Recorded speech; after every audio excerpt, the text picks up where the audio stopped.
I moved into my new apartment about 3 months ago, and at first, it seemed perfect. The rent was cheap, the neighborhood was quiet, and it was just a short commute to work. It felt like I'd hit the jackpot. The landlord, a friendly older guy named Mr. Henderson, even told me the apartment directly above mine had been empty for years.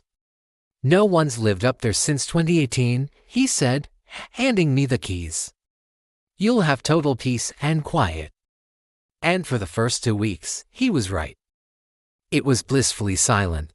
Just the normal hum of the city outside and the occasional creak of an old building settling. I thought I had found the ideal place. But then, one night, everything changed. I was fast asleep when a sound woke me up. It was around 2 in the morning. I heard footsteps. They were coming from the ceiling, from the supposedly empty apartment upstairs. They weren't normal footsteps, though.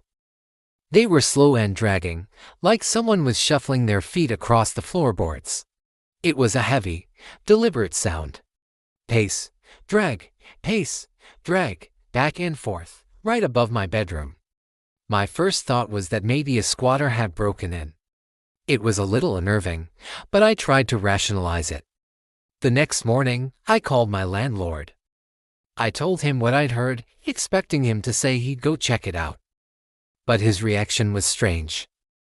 He insisted the unit was locked up tight, even sealed. "Trust me," he said, and his voice was firm. "Nobody is up there. It's an old building, it makes noises." I wanted to believe him, I really did. But the way he said it, it felt less like reassurance and more like a warning. The next night, it happened again. The footsteps returned, but this time they were different. They were louder, faster. It wasn't a slow drag anymore, it sounded like someone was running. Running in frantic circles right above my head. Thump, thump, thump, thump. It was relentless. My heart was pounding. I couldn't stand it anymore. I grabbed a broom from the closet and started banging on the ceiling with the handle. Bang, bang, bang. As soon as I did, everything went silent. A dead, unnerving silence that was almost worse than the noise. I stood there, listening, for what felt like an eternity. Nothing. Finally, I convinced myself it was over and went back to bed, pulling the covers up to my chin. But just as I started to relax, I heard something new. It wasn't footsteps. It was a whisper. It was faint, but it was unmistakably there, coming from the ceiling, right above my bed. I couldn't make out the words, but it sounded like a woman's voice, repeating the same phrase over and over again, in a soft, looping cadence. It was chilling. I didn't sleep a wink that night. I just lay there, frozen, listening to that indecipherable whisper until the sun came up. I knew I couldn't go on like this. The lack of sleep was one thing, but the constant feeling of being watched, of not being alone, was driving me crazy. The following evening, I decided I had to see for myself what was going on up there. I went to the landlord's office and demanded the key to the upstairs apartment. He was hesitant at first. He tried to brush it off again, saying it was just my imagination. But I was persistent, almost frantic. Finally, he sighed and pulled a single, old-fashioned brass key from a drawer. As he handed it to me, he looked me straight in the eyes. "Look," he said, his voice low. "That apartment has issues. I'm telling you this as a friend. People don't stay long in your unit for a reason." That sent a shiver down my spine, but at that point, I was too determined to back down. I needed answers. Clutching the key, I walked up the creaky stairs to the floor above mine. The hallway was dark and smelled of dust. I found the door apartment for B. My hand was shaking as I put the key in the lock. It turned with a loud, grinding click. I pushed the door open and was immediately hit by a wall of stale, heavy air. It smelled sour, like something had spoiled long ago. I stepped inside, and the door swung shut behind me with a soft thud. The living room was completely bare. No furniture, no boxes, nothing. Just an empty space covered in a thick layer of dust. But as my eyes adjusted to the dim light filtering through the grimy windows, I saw something that made my blood run cold. The walls were covered in deep, jagged scratches. They started near the floor and went all the way up, as if someone or something had been desperately clawing at the paint and plaster, trying to get out. It looked like a cage. My heart was hammering against my ribs. I wanted to turn around and run, but I felt drawn further into the apartment.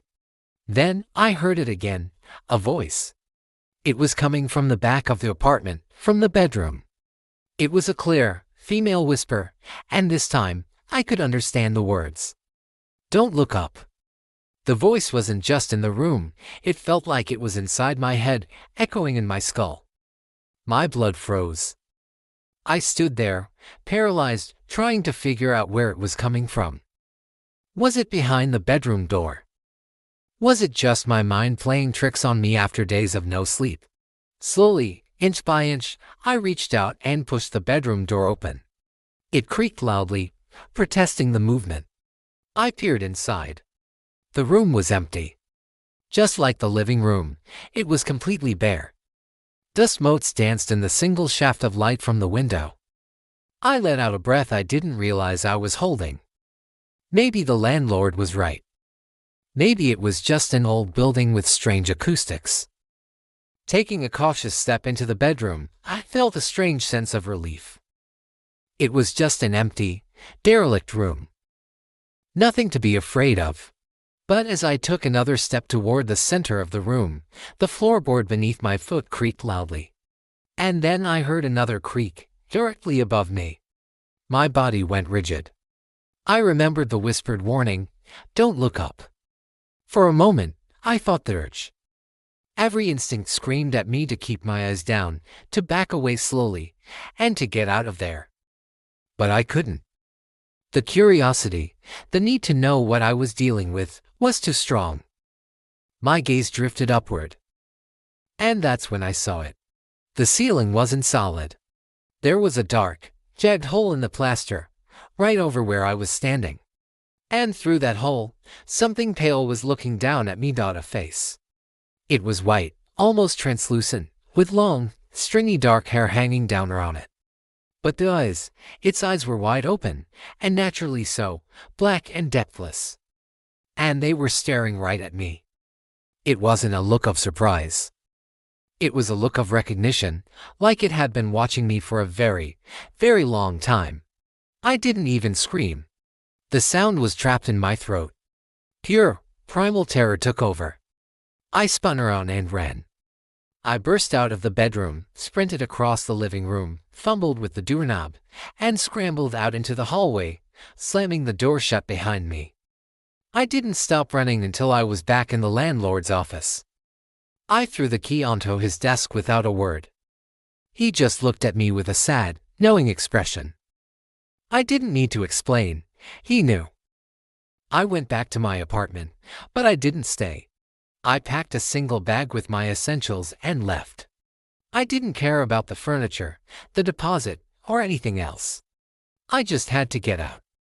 I moved out that very night, breaking my lease and never looking back.